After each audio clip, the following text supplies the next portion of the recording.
Welcome back mga katambalan, mga hot topic and issue pag-usapan natin. Update po tayo kay David Licauco na kung saan nga po ay nag-post itong si David sa kanyang social media account. At makikita naman po na gamit nga itong si David ang Oppo, na nag-enjoy itong si David ang pagkuha ng mga pictures gamit nga po ang Oppo. Samantalang kahapon nga po ay dumalo naman itong si David kasama si Barbie Fortesa at Heart Evangelista sa naganap na event ng Bakto. Makikita nga po na pinagkaguluhan ang parda ng kanilang mga tagahanga, lalo na nga po ng kumanta sina David at Barbie sa stage. Makikita naman talagang nasabik ang mga fans ni David at Barbie nang makitang muli sina David at Barbie na magkasama.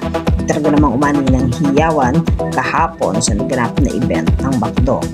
Alang puspusan nga po ang pag-iensayo nitong si David para po sa paglalaro niya sa Team Taho Story. Ito naman po ay para sa Pinas United 3 times League Viva Light Quest 2025. At talaga namang makikita ang husay itong si David sa paglalaro ng basketball. At ito nga po ay gaganapin sa Ayala Mall, Manila Bay sa August 23. At makikita naman sa mga post itong si David na isinashare naman niya sa kanyang social media account. Yan po yung mga update natin ngayon kay David. Kayo mga katambalan, ano ang masasabi nyo? Mag-comment lang sa comment section at pag-usapan natin.